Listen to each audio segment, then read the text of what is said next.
안녕하십니까? 오늘도 하나님의 말씀을 사모하는 열심으로 이 영상 앞에 앉으신 우리 모든 분들을 진심으로 환영합니다. 오늘도 해야 할 것, 또 하고 싶은 것 많겠지만 그 모든 것들을 뒤로 하시고 또 말씀 앞에 앉으신 우리 모두에게 하나님께서 놀랍게 축복해 주시기를 바랍니다. 자, 기도하고 그리고 오늘 마지막 강의를 시작하도록 하겠습니다. 하나님 우리 아버지, 이 시간 우리에게 성령의 지혜를 허락하여 주시옵소서. 우리 있는 곳에 성령께서 임하셔서 성령의 조명하심을 따라 우리가 말씀을 깨달아 알고 또한 이때에 어떻게 살아가야 하는지를 밝히 보여주시옵소서.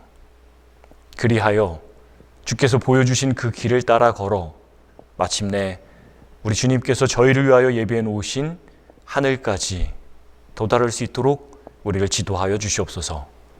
예수님 이름으로 기도합니다. 아멘. 네, 한 주일 잘 보내셨습니까?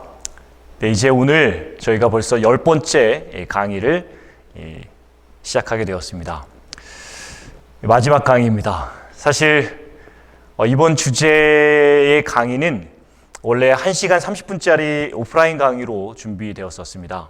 같이 모여서 이 주제에 관해서 여러 이야기를 나누고 싶은 그런 시간들이 많았었는데 코로나로 인해서 모일 수가 없게 되었습니다. 그래서 온라인 강의로 이것을 변경하여서 저희가 온라인으로 지금 이 주제를 연구하고 있는데 좀 많은 부분이 아쉬운 부분이 있습니다. 또 처음에는 이 온라인으로 변경했을 때 45분씩 2강을 일주일에 한 번씩 올리려고 그랬는데 제가 온라인 강의에 익숙하지가 않다 보니까 좀 시간적으로 좀 조정이 필요했었어요. 그래서 1시간씩 총 10개의 강의로 만들고 마무리를 하게 되었습니다. 온라인 강의는 제가 여전히 좀 익숙해지지가 않은 것 같습니다. 이제서야 조금 익숙해지는 것 같은데 이렇게 찍는 거구나 이제서야 좀 알 것 같은데 이제 벌써 마지막 강의가 되었습니다. 많은 분들이 이런저런 조언을 해주셔서 그 덕분에 지금 오늘 마무리 강의를 할 수 있게 되는 것 같습니다. 다시 한번 감사드립니다. 자, 이제 오늘 10번째 강의를 시작하도록 하겠습니다. 오늘은 대쟁투와 십자가 그리고 그리스도인이라는 주제의 가장 마지막 부분인 그리스도인이라는 주제에 대해서 우리가 함께 살펴보고자 합니다. 이때에 우리가 어떻게 살아야 하는지입니다. 이제까지 대쟁투의 역사가 어떻게 흘러왔으며 또 앞으로 어떻게 흘러갈 것인지 또 그 가운데 십자가의 역할이 무엇이었는지에 대해서 우리가 다 살펴보았습니다. 그러니 이제는 나머지 그리스도인인 우리 차례입니다. 성경 베드로후서 3장 11절은 이렇게 이야기합니다. 이 모든 것이 이렇게 풀어질지니 너희가 어떠한 사람이 되어야 마땅하뇨. 대쟁투가 이렇게 흘러갈 것인데 그 가운데 십자가가 이러한 의미인데 이제 너희가 다 알았으니 이제 너희가 어떠한 사람이 되어야 마땅하뇨라는 질문입니다. 이것이 오늘 우리가 대답해야 할 질문입니다. 모든 이 일들을 우리가 다 들었습니다. 이제는 어떠한 사람이 되어야 마땅한지, 우리가 어떻게 살아야 마땅한지에 대한 질문만이 남아 있습니다. 수년 전 한국에서 목회를 할 때에 한 남 집사님이 저를 찾아온 적이 있습니다. 저를 찾아오셔가지고 한 장로님을 굉장히 안 좋게 이야기하면서 장로님에 대한 불평과 불만을 막 털어놓았어요. 아주 몹쓸 사람이라고 그러고 아주 상종하지 말라고 저한테 아주 나쁜 분이라고 그렇게 막 한참 저한테 그 장로님에 대해서 안 좋은 이야기를 하고 가셨어요. 그런데 그 집사님이 그 몹쓸 사람이라고 했던 그 장로님이 저를 또 찾아오셨어요. 저를 찾아오셔가지고 이제 그 집사님에 대한 이야기를 하는 것입니다. 근데 그 상황을 들어보니 그 집사님이 자기가 하지 않은 이야기를 했다라고 오해하고 있다라고 그러더라고요. 그래서 자기는 그 집사님이 좋대요. 그리고 그 집사님과 그렇게 관계가 틀어져서 그 오해를 풀기 위해서 가서 여러 번 노력을 많이 했다라고 하더라고요. 그런데 이미 이 관계가 틀어질 대로 틀어져가지고 이 장로님이 하는 그 모든 노력이 오히려 다 오해되고 막 곡해되고 그래가지고요. 지금은 뭐 전혀 둘 사이에 뭐 완전 원수가 됐어요. 원수가 됐어요. 그래서 이 집사님은 이제 이 장로님이 하는 얘기를 전혀 듣지 않는 겁니다. 이 장로님이 콩으로 매주를 쓴다고 해도 믿지 않아요. 이 장로님이 이렇게 몇 번 노력을 했으나 그것이 되지 않고 오히려 더 오해가 되고 막 더 그것이 쌓여서 막 더 관계가 좋지 않게 된 그런 상황이 되어버린 거예요. 제가 그 장로님이 돌아가신 이후에 이제 다른 분들에게 자초지종을 또 듣게 되었습니다. 그게 이제 그 교회에서 좀 이슈가 돼서 다른 분들도 오셔서 이제 이야기를 해주고 그래요. 근데 제가 이렇게 들어보니 결국 그 집사님이 장로님에 대해서 오해를 하고 있다라는 것이 확실하다라는 것을 제가 알게 됐어요.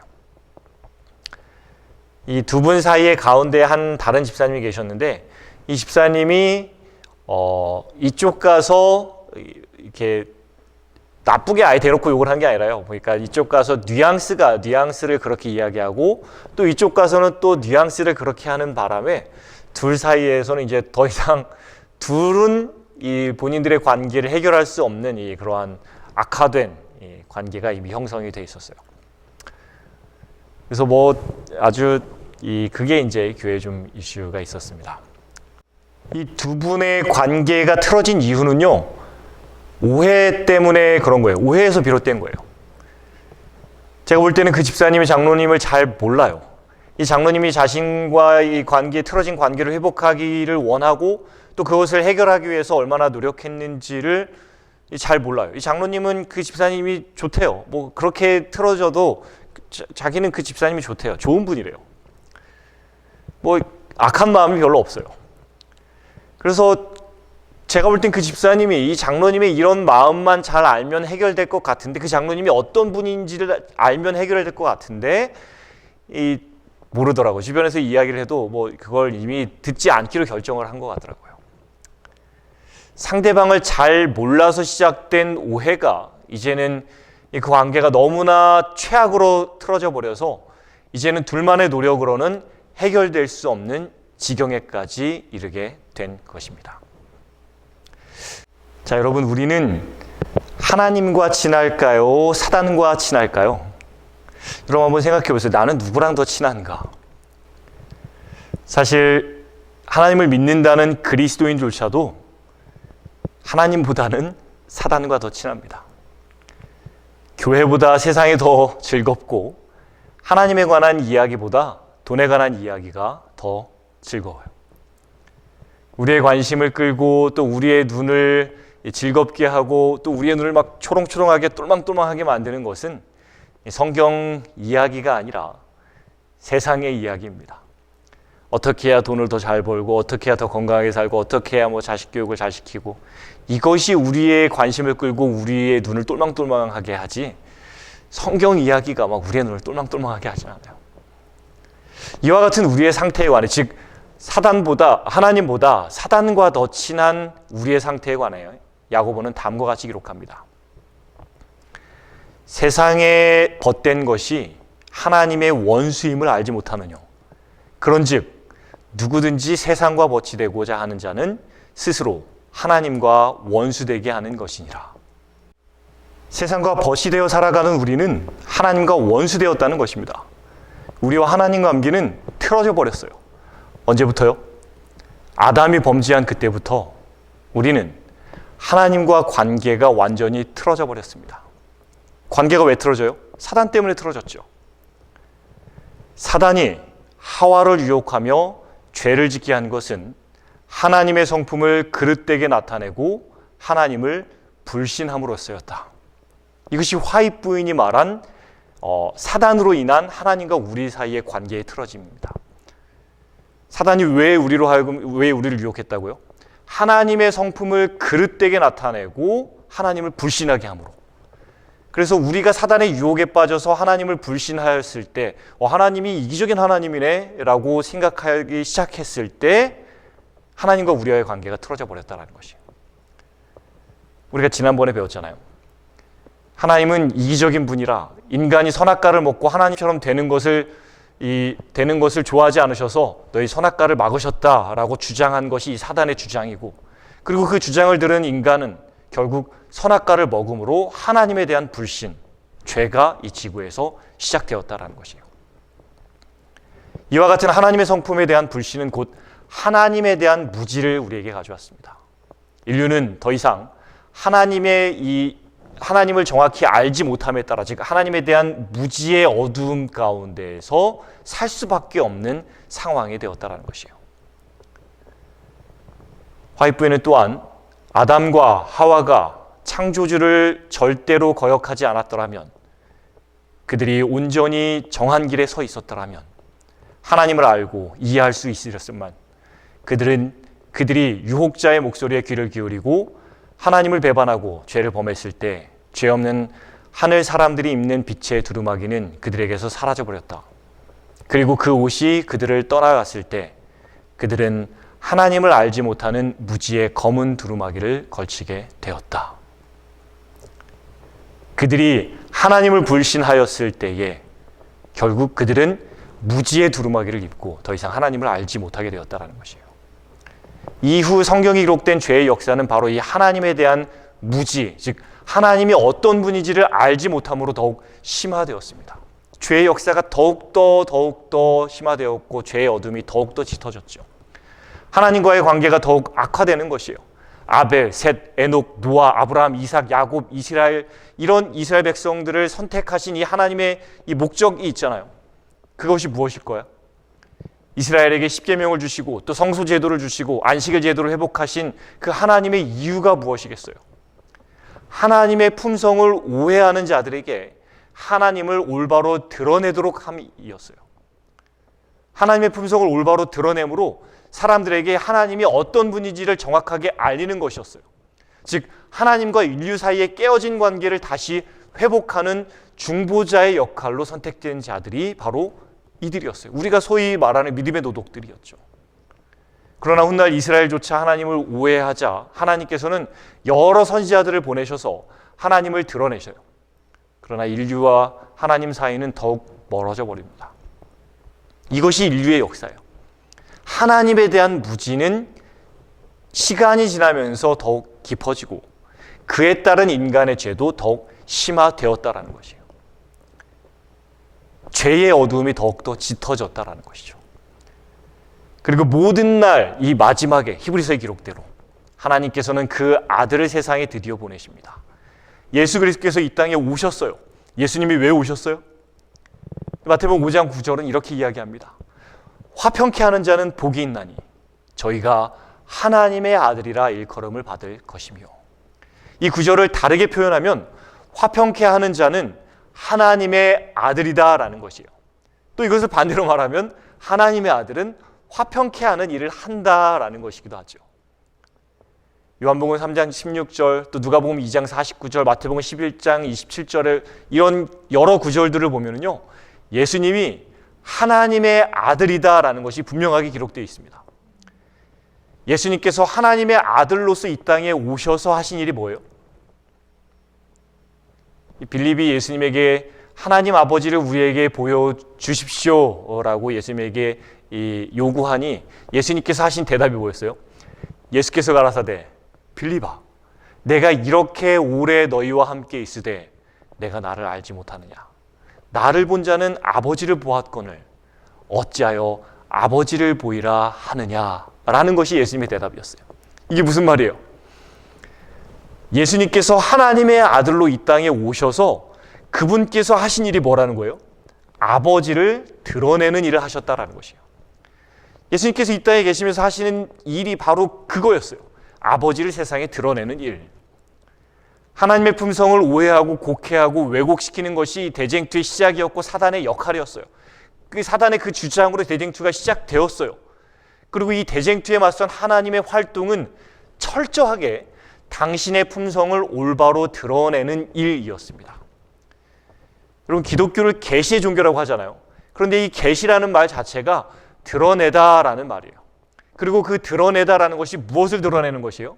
하나님의 품성을 드러내는 것이에요. 즉 기독교는 하나님의 품성을 드러내는 것이 핵심인 종교입니다. 기독교라고 할 때 그 기독교의 핵심이 바로 이거예요. 하나님의 품성을 드러내는 것. 그래서 성경은 본래 하나님을 본 사람이 없으되 아버지 품속에 있는 독생하신 하나님이 나타내셨느니라 라고 기록합니다. 하나님의 아들 예수께서 하나님을 드러내셨다라는 것이에요. 아까 우리가 살펴봤죠. 하나님의 아들은 뭘 한다고요? 화평케 하는 일을 해요. 그 화평케 하는 일이 뭐예요? 하나님을 드러내는 일이에요. 사람들이 하나님을 잘 몰라요. 그래서 죄가 더 심화됩니다. 즉 둘 사이의 관계가 더 벌어져요. 더 원수가 되는 것이에요. 그래서 하나님께서 여러 믿음의 노독들을 다 부르셔서 하나님의 품성을 드러내는 일을 하셨지만 다 그것이 실패해요. 그리고 마지막에 예수께서 오셔서 뭘 하셨다고요? 하나님의 품성을 드러내는 일. 예수님의 성육신, 생애, 가르침, 이적, 십자가, 부활, 승천, 이 모든 것들이 다 하나님의 품성을 드러내기 위함이었다라는 것이고, 그러니 예수님께서 공생의 기간 동안 끊임없이 나는 내 뜻대로 말하지 않는다. 나와 아버지는 하나이다. 나는 아버지의 뜻을 행한다라고 강조하신 이유가 그것 때문에 그래요. 내가 하는 모든 것이 하나님이 하시는 일이다라는 것이에요. 이 하나님의 아들이 하나님의 품성을 드러냄을 통해 하는 일이 뭐라고요? 화평케 하는 일이에요. 하나님을 드러내는 그 결과가 화평이에요. 틀어졌던 관계가 회복되는 것입니다. 죄인과 하나님 사이의 화평, 하나님에 대한 인간의 무지로 깨어져 버린 하나님과 죄인 사이에 서서 하나님의 품성을 드러내므로 그 관계를 회복하는 일, 이것이 하나님의 아들이 하는 일인 것이에요. 성경은 이렇게 기록합니다. 영접하는 자, 곧 그 이름을 믿는 자들에게는 하나님의 자녀가 되는 권세를 주셨다. 그리스도를 통하여 하나님을 믿는 자, 그리스도를 영접하는 자, 그리스도인 너희가 이제는 하나님의 아들이다라고 말하는 거예요. 그렇다면 그리스도인이 이 땅에서 해야 할 일은 뭐예요? 하나님의 아들로 불려지는 그리스도인. 교회를 다니고 헌금을 내고 율법을 지키고 착하게 살고 안식일을 준수하고, 그것이 그리스도인 일인가요? 다 중요합니다. 그리스도인 일이 맞아요. 그러나 이 모든 것을 다 해야 하는 것은 분명하지만 그 겉으로 드러나는 행위의 목적이 무엇이냐는 것이에요. 그 모든 것들의 목적, 하나님의 품성을 드러냄입니다. 이것이 하나님의 자녀로 불려지는 그리스도인의 사명이에요. 자, 다시 우리가 이 대쟁투적 관점으로 돌아가 볼까요? 대쟁투에 있어서 사단의 주장에 대한 화이트 부인의 글을 몇 구절을 읽어드리도록 하겠습니다. 사단이 어떻게 주장하는지. 대쟁투의 시초부터 하나님의 품성을 글은 나타내고 그분의 율법에 대하여 반역을 선동하는 것은 사단의 목적이었다. 하나님의 품성을 글은 나타내는 일. 사단은 사람들을 함정에 빠뜨리기 위하여 여러 가지 오류를 전하는 많은 부하들을 두었다. 사단은 교회 안에 불충실하고 거듭남을 경험하지 못한 자들을 들여보내어 그들로 하여금 불신과 의혹을 일으키게 하고 주의 사업의 발전을 구하며 자기의 구원을 완성하려는 자들을 방해하는 것이다. 사람들의 마음이 하나님을 아는 지식을 얻지 못하게 하는 사물들에 몰두되게 하는 것이 사단의 끊임없는 연구 과제이다. 이것들이 대쟁투에 있어서 사단이 하는 일이에요. 사단이 우리에게 하는 모든 유혹들 있잖아요. 식욕, 정욕, 쾌락, 게으름, 명예욕, 교만, 재물욕, 여러 가지 이런 것들. 이 모든 것들을 통해서 사단이 우리를 유혹하는데, 그가 우리를 유혹하는 목적은 단순해요. 우리로 하여금 하나님을 알지 못하게 하려 한다는 것이에요. 우리가 좋아하는 것들 있잖아요. 이렇게 좋은 걸 죄로 정죄하는 하나님, 이렇게 맛있는 걸 죄로 정죄하는 하나님, 이렇게 편한 걸 죄로 정죄하는 하나님. 그 하나님을 불편하게 만드는 것이에요. 그냥 그런 하나님으로 여기게 만드는 거죠. 하나님은 내 행복을 방해하는 하나님이다라는 것이에요. 내 입에 맛있는 걸 먹는 게 행복하고 내가 편하고 내가 인기 있고 내가 힘이 있는 게 내가 행복한 건데, 다른 사람 입에 넣어주고 다른 사람을 편하게 해주고 다른 사람을 높이는 것이 이제 진정한 행복이다라고 말하는 하나님이 불편하게 만드는 것이에요. 원수되게 만드는 것이죠. 이런 하나님이 어떻게 좋은 하나님이냐라는 것이죠. 사단은 결코 사단 자신을 사랑하라고 하지 않습니다. 사단은 우리에게 너 자신을 사랑하라고 합니다. 너 외에 다른 신에 있게 말지니라라고 말하면서 나한테만 예배하라는 이 하나님은 이기적인 하나님이니 너도 이기적이 되어라라는 것이에요. 이것이 대쟁투에서 사단이 주장하는 내용이에요. 그 결과가 뭐예요? 이 세상을 덮고 있는 것은 하나님께 대한 오해의 어두움이다.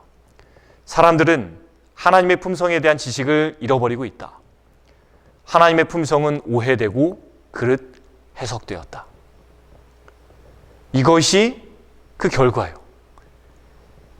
심지어 세상에서 하나님께 속한 지식을 보존하도록 하나님께서 택하신 언약의 백성들까지도 그분에게서 너무 멀리 떠나가 버렸기 때문에 그들은 하나님의 성품에 대한 참된 관념을 모두 잃어버렸다. 지금도 이 하나님의 성품에 대한 대쟁투는 계속되고 있습니다. 심지어 성경은 사단이 자기의 때가 얼마 남지 않은 것을 알고 우는 사자와 같이 삼킬 자를 찾는다라고 계시록과 베드로전서에서는 기록하고 있어요. 그 어떤 시대보다 이 마지막 때에 하나님의 품성이 중심이 된 대쟁투는 가장 격렬하게 진행 중이다라는 것입니다. 이때 하나님의 자녀라 일컬음을 받는 자들, 하나님의 아들이다, 하나님의 딸들이다라고 불리우는 자들, 즉 그리스도인이라고 불리우는 자들의 사명이 뭐라고요, 여러분? 하나님의 성품을 드러내는 것.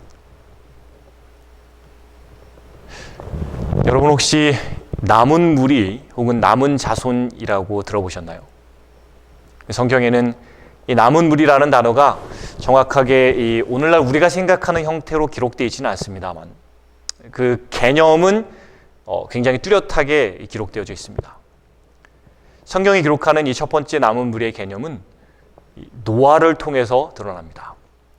아담의 아들 이 셋의 후예들은 하나님을 믿는 자들로서 가인의 후예들과 대비되어서 하나님의 공의와 사랑을 옹호하는 무리로 나타납니다. 그러나 우리가 잘 알듯이 머지않아 그들도 타락하게 됩니다. 이 하나님께서는 그 셋의 후예 중 노아를 선택하세요. 그리고 방주를 지으라고 하십니다. 노아를 뭐 하셨다고요? 선택하세요. 그리고 방주를 지으라라는 사명을 그에게 주세요. 120년간 방주를 짓는 노아의 삶은, 그리고 그 기간 동안에 계속 이어진 방주로 들어와 살라라는 이 노아의 기별은 인류를 구원하시고자 하는 하나님의 품성을 잘 드러내었습니다. 노아를 선택하시고 그 입에 기별을 주시고 그의 삶을 방주를 짓는 삶으로 이끌어 주신 그 하나님은 남은 무리의 개념이 어떠한 개념이다라는 것을 지금 노아를 통하여 우리에게 보여주고 계신 것입니다. 그러나 이 대홍수 이후에 노아는 술에 취하고 그의 아들 함은 저주를 받습니다. 우리가 잘 알죠. 이때 이 셈에게 축복이 주어집니다. 셈 족속에게 특별한 축복이 주어집니다. 그러나 이 셈의 후예들도 시간이 얼마 지나지 않아서 곧 타락합니다. 이 하나님께서는 이 셈의 후예 중에 아브라함을 선택하세요. 그리고 그에게 가나안 땅으로 가라라는 기별을 주십니다. 셈의 후예가 더 이상 하나님의 성품을 드러내지 못하자 그들 중에 아브라함을 선택하시고 그에게 기별을 주심으로 셈의 후예의 남은 자로 아브라함을 드러내시는 것이에요. 지금 역사 가운데 등장시키시는 것이죠. 또한 이스마엘이 아닌 이삭이 선택되었고요. 그래서 그 이삭이 아브라함의 남은 자손이 됩니다. 또한 에서가 아닌 야곱이 선택되어 이삭의 남은 자로 야곱이 선택되죠. 이후 야곱의 12아들들, 즉 이스라엘이 선택되어서 이 세상에서 하나님의 품성을 드러내도록 선택되었으나 그들이 그것을 잘 수행하지 못합니다. 이 이스라엘 백성으로서 선택된 이 남은 무리로 선택된 이들은 한 1500년 동안 한 민족으로서, 한 나라로서 전 세계에 하나님의 품성을 드러내도록 선택이 되었어요. 그들이 이 선과 악의 대쟁투에서, 즉 하나님의 품성이 오해되고 곡해된 이 죄된 어둠에 지배된 이 세상에서 하나님의 품성을 드러낼 하나님의 군사로서, 하나님의 아들로서, 자녀로서 선택되어 약 1500년간의 역할을 그들이 담당하지만 결국 우리가 잘 아는 대로 그들도 실패하고 맙니다. 그들에게 십계명을 주심으로, 성소 제도를 주심으로, 건강 기별을 주심으로, 여러 선지자들을 보내심으로 당신 자신을 끊임없이 하나님께서는 드러내셨어요. 할 수 있는 모든 것들을 다 하셨어요. 이방인이 알지 못하는 하나님에 대한 올바른 지식이 그들에게는 있었습니다. 그러나 이스라엘 백성들도 하나님을 오해하고 곡해하기 시작하였습니다. 마침내 이 어둠 속에서 예수 그리스도를 십자가에 못 박아 죽이는 일에 그들이 앞장섭니다. 그리고 AD 34년 스데반을 돌로 쳐 죽임으로 그들에게 주어진, 다니엘서에 그들에게 주어진 490년의 기간이 끝이 납니다. 그들은 더 이상 하나님의 품성을 드러내는 선택된 민족이 아니었죠. 이 하나님께서는 이 이스라엘 백성들에게 주어진 역할을 끝내시고 교회를 선택하십니다. 그리고 그 교회로 하여금 하나님의 성품을 드러내는 일을 하도록 하셨죠. 초대교인들이 안디옥에서 뭐라고 불려요? 그리스도인이라고 불려요. 그것은 무슨 얘기예요? 그들이 얼마나 그리스도를 잘 드러냈는지를 보여주는 것이에요. 그러나 이 교회도 곧 변질되어 버리고 맙니다. 처음에는 서방교회가 타락하더니 이후 동방교회마저 타락하고 맙니다.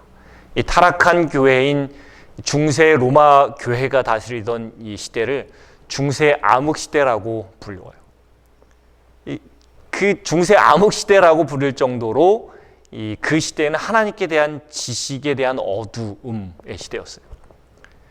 교회는 하나님의 이름으로 수천만 명을 죽이고 고문하고 재산을 몰수하는 일을 하였죠. 그러나 이 시기에도 하나님의 품성인 율법을 지키기 위해 수많은 이들이 일어났음을 우리는 잘 압니다. 특히 이들 중 대표적인 사람들이 왈덴스인이라고 불리는 자들이었죠.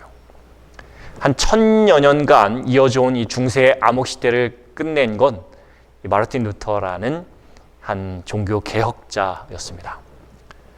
이 사람이 하나님은 인간이 먼저 하나님께 빌어야, 하나님의 마음에 드는 행동을 해야 하나님께서 구원해 주신다라는 당시의 교회의 가르침에 반박하여서 하나님의 마음에 들려면 돈도 바쳐야 되고 그들 고행을 해야 되고 헌신을 해야 되는 그러한 그 가르침에 이 마르틴 루터가 반박하여 일어나 그렇지 않다라는 것을 주장하기 시작했어요. 즉 믿음으로 말미암아 구원을 얻는다라는 것이었어요. 이미 그리스도께서 우리를 위하여 구원을 이루어 놓으셨고 우리가 고행을 통해서 그 구원을 받는 것이 아니라 하나님을 믿는 그 믿음으로 우리가 구원을 얻는다는 것이었어요. 죄인은 결코 그의 고행이나 헌신으로 구원을 받을 수 없다는 것이었어요. 우리가 아무리 노력해도 우리의 의로는 구원 얻을 수 없다. 오로지 예수 그리스도께서 십자가에서 이루신 희생을 믿음으로만 우리가 구원을 받는다라는 것이 루터의 주장이었죠. 즉 하나님은 두려운 하나님이 아니다라는 것이었어요. 하나님은 당신을 위해 십자가에서 달리신 사랑의 하나님이다라는 것을 드러내는 것이 종교개혁의 시작이었어요. 이와 같이 종교개혁은 오해되고 곡해된 이 하나님을 올바로 드러내는 것이 종교개혁이었어요.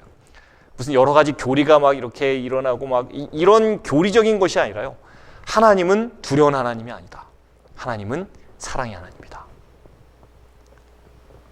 이 이후에 우리가 잘 아는 것처럼 이 남은 무리의 역사는 수많은 사람들이 종교개혁, 하나님의 품성을 옹호하는 일에 다 참여하지만 또 이 종교개혁을 결국은 실패하고 맙니다. 여러 종파로 나눠져 버리고 말아요. 자기들이 그냥 원하는 그런 교리들을 붙들고 다른 새롭게 발견되는 진리들, 그 빛들을 거절하면서 그냥 각각의 여러 종파로 나뉘어지면서 이 종교개혁, 즉 하나님의 품성을 올바로 드러내는 이 일이 실패하고 맙니다. 우리가 잘 알듯이 심지어 칼빈과 같은 사람은 중세 로마 교회가 자행했던 그 일을 그대로예요. 그래서 자신의 교리를 반대하는 자들을 막 처형하고 화형시키는 일을 그대로 합니다. 종교 개혁자였음에도 불구하고 여전히 하나님은 두려운 하나님으로, 자기 마음에 들지 않으면 가차없이 벌 주시는 하나님으로 나타났어요. 하나님에 대한 오해가 풀리지 않은 것이죠. 그때 윌리엄 밀러라는 사람을 통해서 재림 운동이 미국을 중심으로 일어났고, 그 재림 운동의 영향으로 제7일 안식일 예수 재림교회가 세워지게 됩니다. 재림교회는 성소론, 또 조건적 영혼 불멸, 세천사의 기별, 그리고 건강 기별, 안식일 기별, 이런 새로운 빛들을 발견함으로써 그 가운데 드러나는 하나님의 품성을 완전하게 세상에 드러낼 수 있는 무리가 됩니다. 이것이 이제까지 이어져 내려왔던 이 남은 무리의 개념입니다. 이렇게 이어진 남은 무리의 이 개념에서 우리가 주목해야 할 부분이 있습니다. 노아로부터 이어져 내려온 이 남은 무리의 개념 속에서 그 어디에도 구원에 대한 보증은 없다라는 것이요. 남은 무리에 속해 있으면 구원을 자동적으로 받게 되는 게 아니라라는 것이에요. 남은 무리라는 개념 자체가 하나님의 선택과 기별, 그리고 그 기별을 전파하는 것, 즉 하나님의 품성을 올바로 드러내기 위한 사명을 위한 남은 무리지 구원을 위한 남은 무리가 아니다라는 것이에요. 이 대쟁투의 마지막에 하나님의 품성을 올바로 드러낼 남은 무리에 관해서 성경은 다음과 같이 기록합니다. 성도들의 인내가 여기 있나니 저희는 하나님의 계명과 예수 믿음을 지키는 자니라. 용이 여자에게 분노하여 돌아가서 그 여자의 남은 자손 곧 하나님의 계명을 지키며 예수의 증거를 가진 자들로 더불어 싸우려고 바다 모래 위에 섰더라. 이것이 성경이 말하고 있는 남은 자손 혹은 남은 무리의 특징이에요. 이것은 마지막에 대한 이야기죠. 마지막 때의 남은 자손에 대한 이야기죠. 즉 마지막 대쟁투에서 남은 무리의 특징은 성경절이 뭐라고 그랬어요? 하나님의 계명과 예수 믿음을 지키며 예수의 증거를 가진 자들이다라는 것이에요. 즉 이들은 하나님의 성품을 올바로 알고 그 알을 바탕으로 하나님의 품성을 드러내는 자들이 곧 남은 무리다라는 것이에요. 저는 이 시간 남은 무리의 역사적 특징을 근거로 재림교회의 남은 무리적 정체성에 대해서 이야기를 하려는 것이 아닙니다. 이 시간 제가 나누고자 하는 것은 교단적 차원의 남은 무리의 개념이 아니라 개인적 차원의 남은 무리의 개념입니다. 성경은 분명 남은 무리가 있을 것이다 라고 이야기해요. 그리고 그 남은 무리는 하나님에 대한 올바른 지식을 소유하고 있다라고 첫 번째 특징을 이야기합니다. 두 번째는 그 지식을 바탕으로 하여 하나님의 성품을 옹호할 자들이 남은 무리다라고 이야기해요. 특별히 계시록의 내용을 보면은 그 남은 무리는 자신의 목숨을 버리면서까지도 하나님의 성품을 옹호하는 자들이다라고 기록해요. 가족의 반대와 사회에서의 고립, 핍박, 심지어 생명을 잃으면서도 하나님의 성품을 세상에서 옹호하는 자들, 이들이 남은 무리다라고 기록해요. 남은 무리의 가장 큰 특징은 진리를 가졌네 안 가졌네를 넘어서서, 그것도 중요하지만 그것을 넘어서 모든 희생을 치르면서라도 하나님의 품성을 옹호하는 자들인가 아닌가에 달려있다는 것이에요. 노아가 120년간 모든 사람들의 반대와 그 위협에도 불구하고 하나님은 여러분을 구원하길 원하십니다 라고 외침으로 남은 무리의 사명을 감당했듯이, 그리고 수많은 남은 무리의 계보를 이었던 그 수많은 믿음의 노독들이 그리했듯이 이 마지막 대쟁투의 마지막을 장식할 남은 무리는 그 누구보다 하나님의 품성의 옹호에 열정적인 자들이다라는 것이에요. 이기적 삶이 행복하다라는 사단의 주장에 맞서서 이타적 삶이 행복하다라고 증명해내는 자들, 자기 만족을 위해 살아야 한다라는 세상의 상식을 거부하고 하나님과 이웃을 만족시키기 위한 목적으로 살아가는 자들. 하나님은 이기적인 분이시다라는 이 사단의 주장에 맞서서 하나님은 이타적인 분, 무아적인 사랑의 하나님이다라는 것을 증명해내는 자들. 하나님은 두려운 분이시다. 너희 뭐 잘못하면 하나님은 우리를 벌 주시는 분이시다. 이러한 이 사단의 주장에 맞서서 하나님은 정말 너무 좋은 분이시다라는 것을 증명해내는 자들. 묵묵하지만 그러나 열정적으로 하나님의 품성을 옹호하는 자들. 이들이 남은 무리다라는 것이에요. 제가 저의 신앙이 흔들리고 또 하나님께서 명령하신 대로 살 때 오는 그 세상에서 보는 그 손해들이 있잖아요. 그런 것들을 경험할 때에 이게 맞나라는 생각이 듭니다. 분명히 나는 하나님의 뜻을 순종하고 하나님의 율법을 순종했어요. 다른 목적이 있어서도 아니고 그저 하나님께서 하라고 하시니 하나님을 사랑하는 마음으로 순종하는 마음으로 순종했는데 그 이후에 오는 이 소위 세상의 후폭풍들이 있잖아요. 그런 것들을 경험할 때마다 제가 흔들릴 때가 있어요. 내가 맞나? 그런 생각이 들 때 제가 꺼내보는 영상이 하나 있습니다.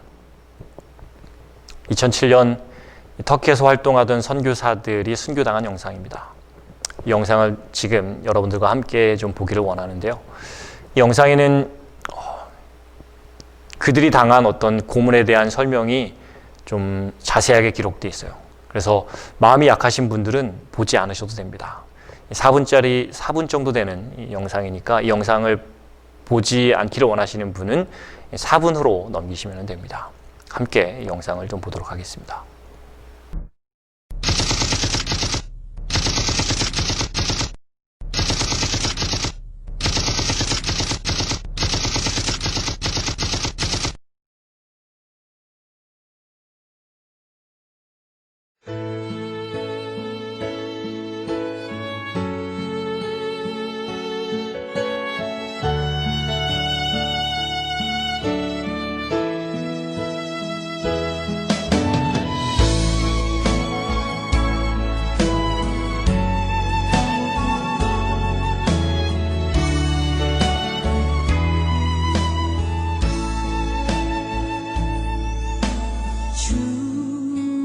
다시 오실 때까지 나는 이 길을 가리라. 좁은 문, 좁은 길,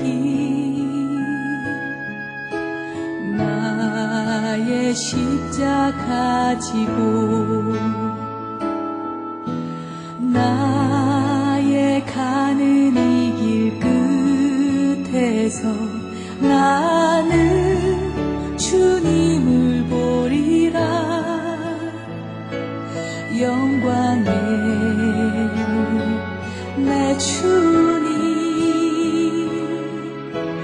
나를 맞아 주시리.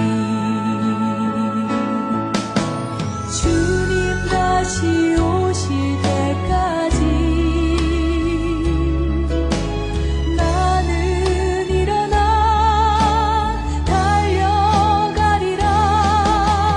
주의 영광 온 땅 덮을 때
때까지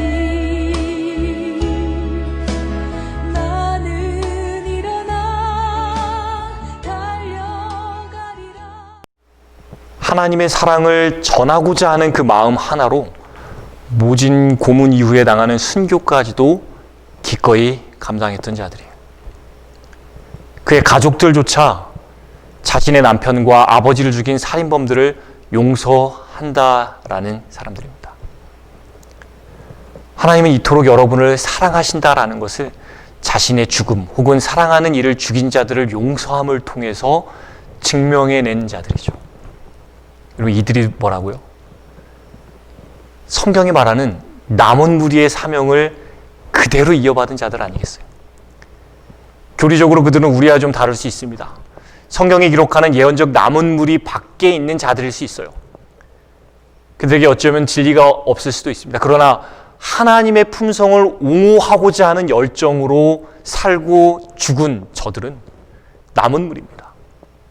저들만 그럴까요, 여러분?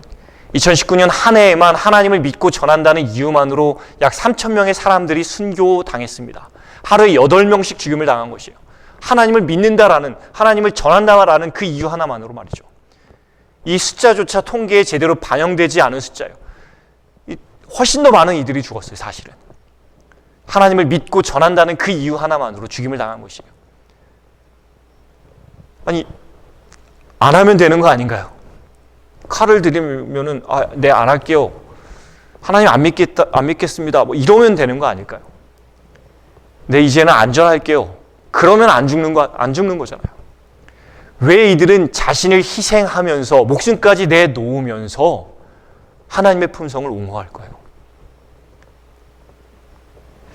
여러분, 혹시 이 예수님의 제자들이 복음을 전파하다가 대제사장들에게 끌려가서 그 대제사장들이 한 번만 더 예수를 전하면 예수처럼 죽여버리겠다라고 협박을 당했을 때 그들이 했던 말을 기억하시나요?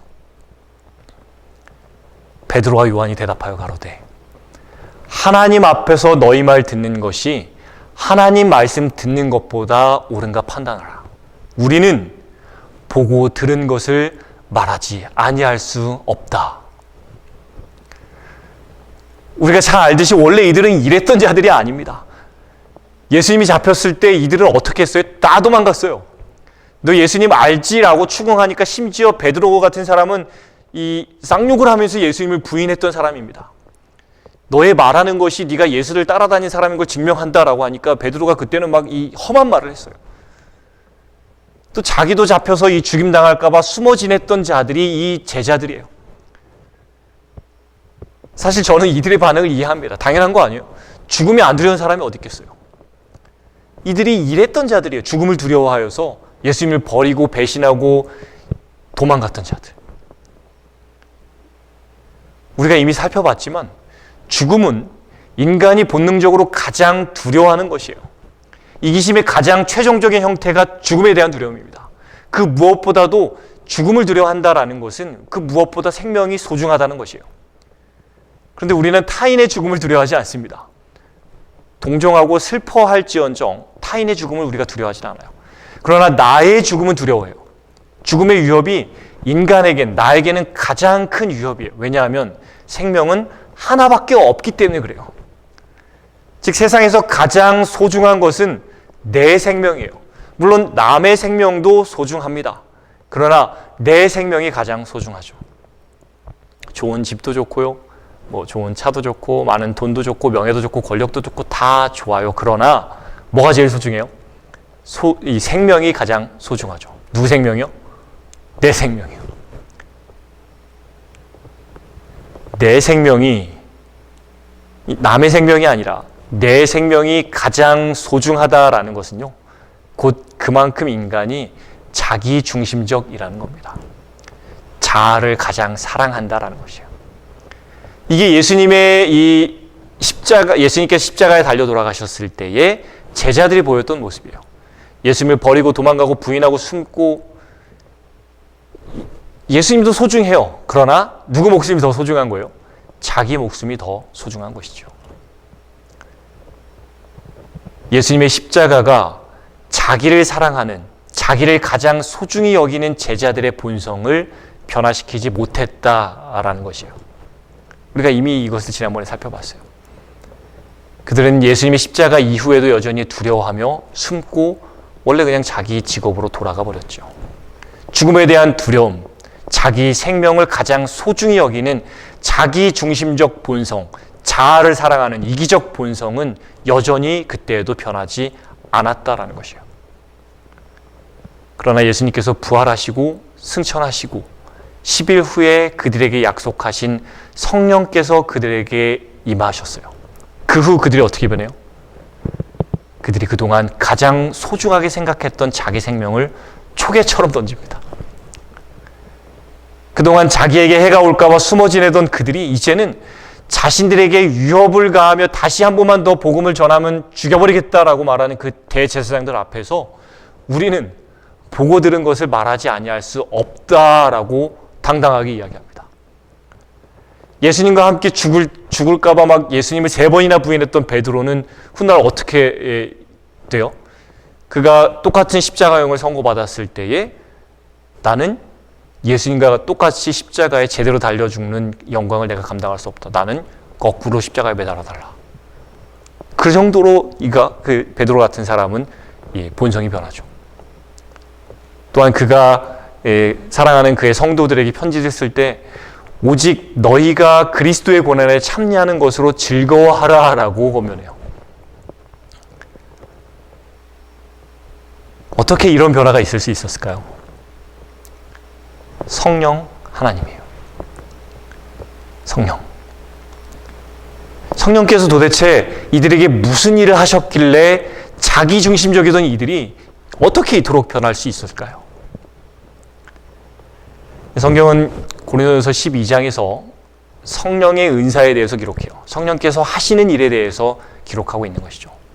그 성령의 은사에 보면은 가르치는 은사, 방언의 은사, 병 고치는 은사, 여러 은사가 기록되어져 있어요. 성령께서 임함으로 이런 은사들이 이르러 온다라고 기록하죠. 그런데 이 12장의 여러 은사들을 성령께서 하시는 일들을 쭉 얘기해 놓고서 마지막에 이렇게 기록합니다. 너희는 더욱 큰 은사를 사모하라. 내가 또한 가장 좋은 일을 너에게 보이리라 라고 하고는 고린도전서 13장으로 넘어갑니다. 13장은 무슨 장이에요? 사랑장이죠. 즉 13장으로 넘어가서 사랑에 대해서 거기서 기록한다라는 것은요, 성령께서 우리에게 주시는 가장 큰 은사, 가장 좋은 것이 뭐라는 것이에요? 사랑이다라는 것이에요. 사랑은 오래 참고 사랑은 온유하며 사랑은 이렇게 쭉 얘기하잖아요. 그 사랑이 어디서부터 온다라는 것이에요? 성령께서 우리에게 주신다라는 것이에요. 성령께서 우리에게 주시는 가장 큰 은사가 사랑이다라는 것이에요. 이기적 본성으로 가득 찬 우리를 이타적인 사랑으로 채워서 우리로 하여금 하나님을 위해서 살 수 있도록, 이기적인 우리가 이타적으로 변화될 수 있도록 하시는 분이 성령 하나님이시다라는 것이에요. 이에 관한 화해부에는 다음과 같이 기록합니다.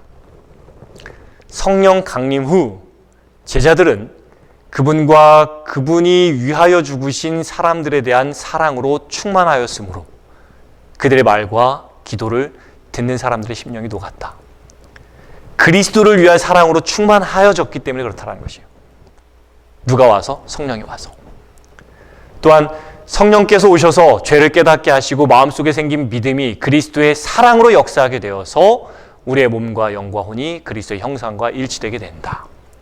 이것이 성령께서 하시는 일이죠. 또한 시대의 소망 678페이지는 당신의 성령의 감화를 받는 자들은 모두 그분이 사랑하신 것처럼 사랑할 것이다. 인간적 사랑이 아닌 아가페의 사랑을 우리도 하게 될 것이다 라는 것이에요. 성령을 통하여.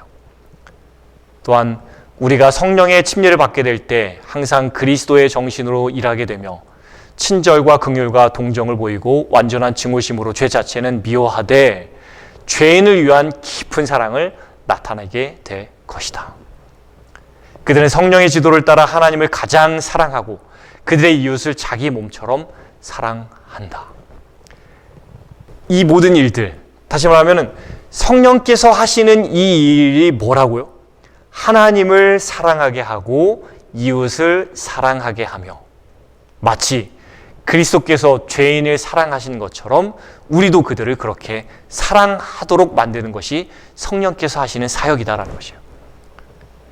자기가 소중하고 자기 목숨이 가장 소중해서 도망가고 부인하고 숨었던 제자들에게 임하셔서 그들로 하나님을 가장 사랑하게 하고 죄인을 사랑하게 하고 자기 생명처럼 이렇게 사랑하게 만드는 그 분이 누구라고요? 성령 하나님이다라는 것이에요. 성령께서 그들에게 임했을 때에 그들은 하나님에 대한 사랑과 이웃에 대한 사랑으로 완전히 충만해져서요. 철저하게 자아중심적인 자들이 그들이었으나 철저하게 하나님과 이웃 중심적으로 변하여 그들이 그 사랑으로 하나님의 품성을 드러내는 일. 주변에서 아무런 그 어떤 그 강력한 압박이 들어온다 하더라도 하나님을 드러내는 일을 멈추지 않는 사람들. 물론 그들은 예수님을 그 전부터 사랑했습니다. 그러나 그 사랑은 인간적 사랑이었죠. 여전히 자아가 중심인 사랑이었어요. 그러나 성령께서 임재하심으로 말미암아 그들은 아가페의 사랑으로 채워집니다. 무화적인 사랑으로 사람으로 변화돼요. 자아를 돌아보지 아니하는 하나님을 사랑하고 이웃을 사랑하는 자들로 변화되는 것이죠. 누가 하는 일이라고요? 성령께서. 즉 성령께서 우리에게 하는 일은 우리를 사랑하게 하는 일이에요. 그분께서 우리 안에 하는 일은 우리를 그리스도와 똑같이 만드는 일이에요. 그래서 성령의 충만함을 받았을 때에 주변 사람들이 성령의 충만함을 받은 그들을 보고 그들을 뭐라고 불러요? 그리스도인이라고 말하는 거예요. 누구랑 똑 닮았어요? 그리스도와 똑 닮아서.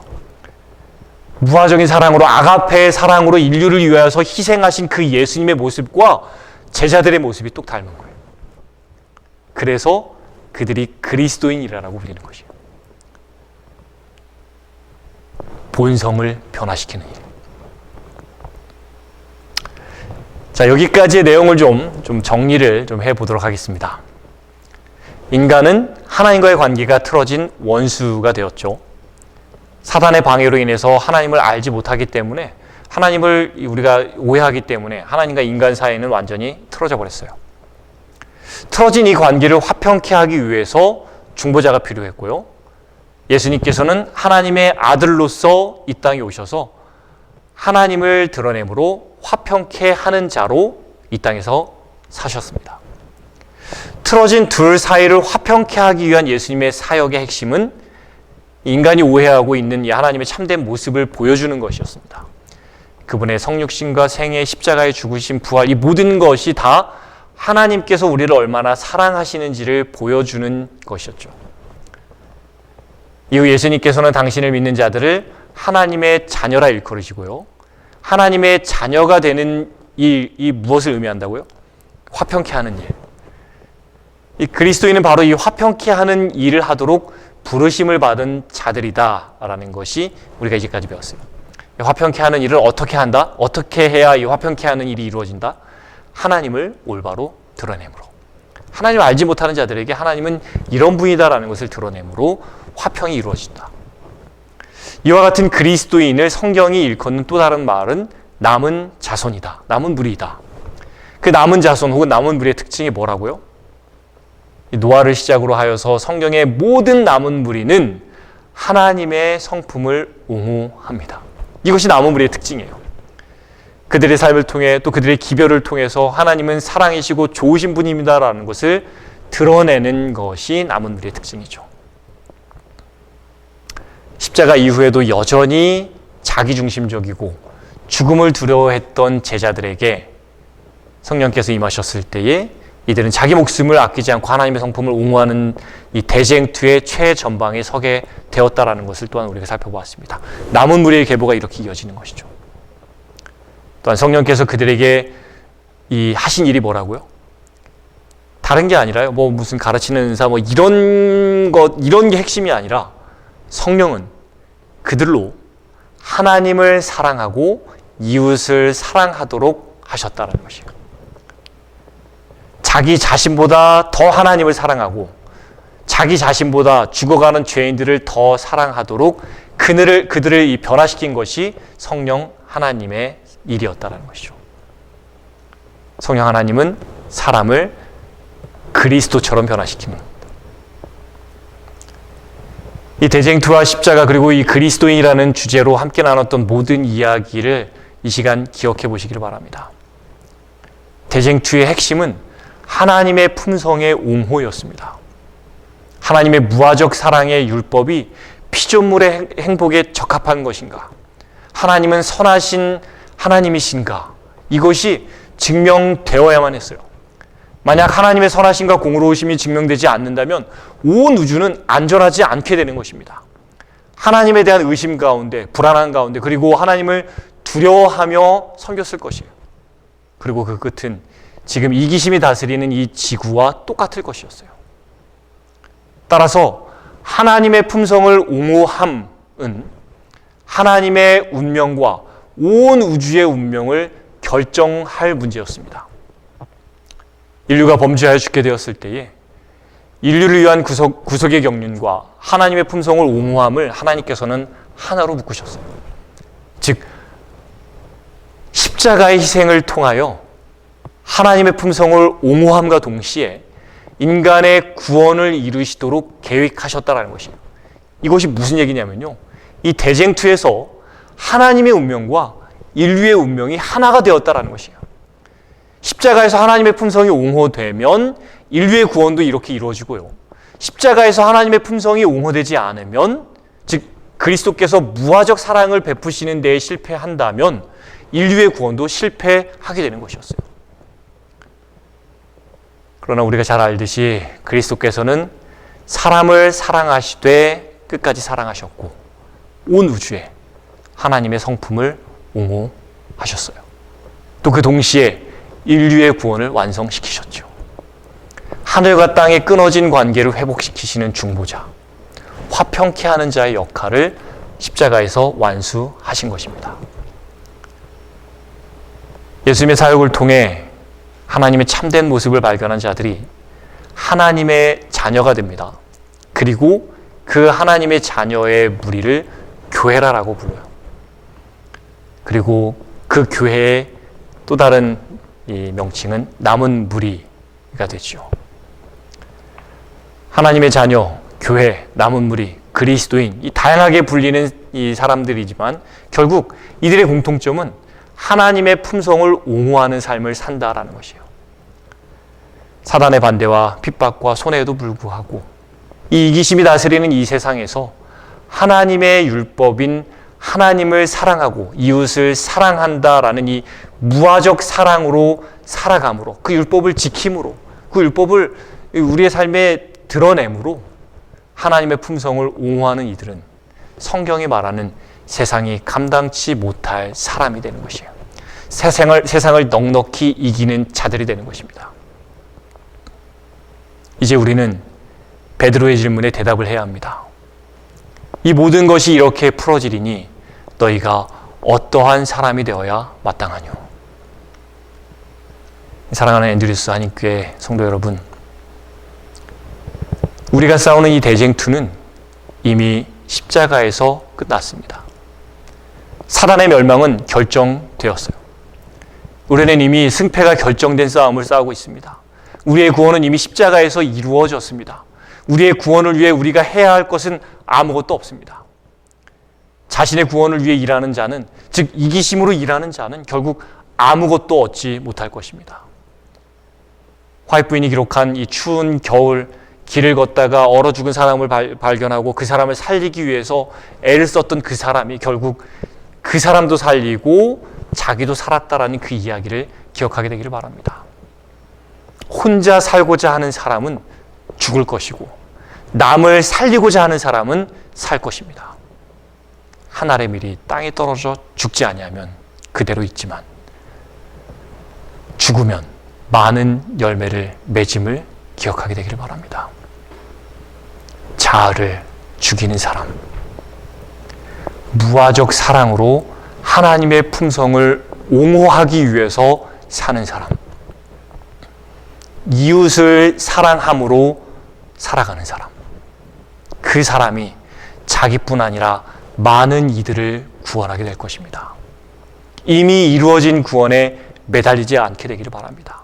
이제는 우리의 삶을 하나님의 품성을 옹호하는 데에만 쏟아붓게 되기를 바랍니다. 우리의 모든 선택과 우리의 모든 결정이 내가 이것을 선택하였을 때, 내가 이것을 결정하였을 때, 내가 이렇게 살 때에 이것이 하나님께 영광이 되는가를 고민하는 그리스도인이 되기를 바랍니다. 이기심이 상식이 되어버린 이 세상에서 말이죠. 이기적이지 않으면 바보 소리 듣는 이 세상에서 말이죠. 손해보고 심지어 그 다름 때문에 핍박까지 받는 이 세상에서 말이죠. 무화적인 사랑으로 살아가게 되기를 바랍니다. 그리하여 하나님의 선하심과 사랑을 드러내는 화평케 하는 자가 저와 여러분이 되기를 바랍니다.